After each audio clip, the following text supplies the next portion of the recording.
நவீன் அமைதியா இருக்கிட்டா அமைதியா இருக்கிட்டா கொஞ்ச நேரம் ப்ளீஸ் ப்ளீஸ். நான் உன்கிட்ட கேட்டேனா? ஒண்ணுமே கேட்கல நானு. நான் பாட்ட சாப்பிட்டு உறக்கம் மல்லாந்து படுத்துன்னு இருந்தேன். நான் வந்து ஹேர் ஸ்பா பண்ண போறேன், ஸ்பூ பண்ண போறேன்னு தேவையில்லாம கூட்டுன்னு போனேன். சரியா? பண்ணிட்டு நீ பண்ணாம வந்துட்ட.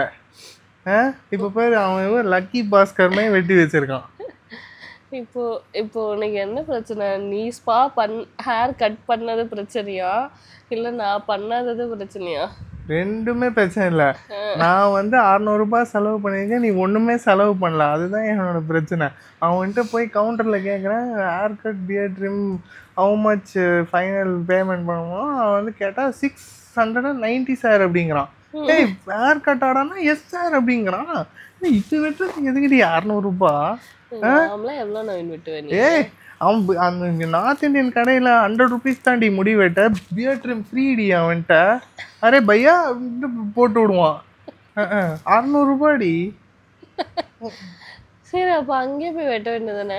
ஆமாம், நீ ஸ்டூடியோவில் வாசல்லையே உன்னை விட்டு நான் வெளில வந்துடுவேன். உள்ளே வந்த மட்டும் ஏன் தப்பு. நீ வந்து விசாரிக்கிறேன்னு உக்காந்த, உன்கிட்ட கேட்டேன்ல நான் பண்ணிட்டோமா வேணாமான்னு கேட்டேனா இல்லையா?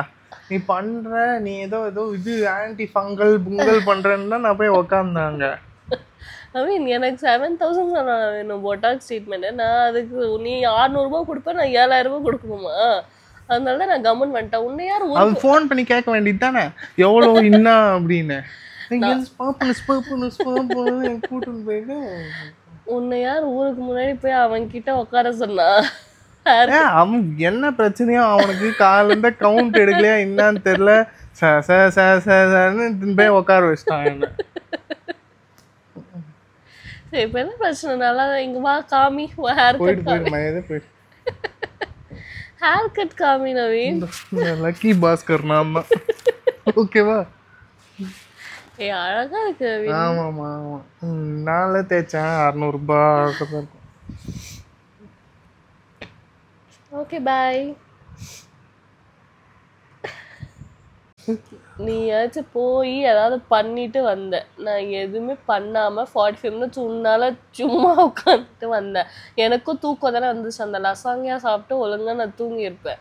சரி நாங்க பண்ணல, நீ மூட்டு வர வேண்டியது தானே, நீ ஏன் போய் ஊருக்கு முன்னாடி போய் உட்காந்த? சரி அது கூட இல்லை, இப்ப பண்ணிட்டு வந்து 1/2 மணி நேரமா புலம்பிட்டு இருக்க. அதுதான் பண்ணிட்டு வந்து புலம்புறியே, அதான் என்னால தாங்க முடியல. உனக்கு வந்து வெளில உட்காந்ததுக்கே தூக்கம் இருக்கே உங்களுக்கு காண்டா இருக்கேன். ஆல்ரெடி தூங்கி இந்தவனை எழுப்பி கூட்டுன்னு போனியா, அவனுக்கு எப்படி இருக்கும்? இது கூட பரவாயில்ல, கோனா படுக்கலான்னா இப்போ ஒருத்தன் வந்துடுவான், துவைத் ஃபுல் எனர்ஜியில் வருவான். அவனை யார் சமாளிக்கிறது? நீ தான் சமாளிக்கணும் அவனை.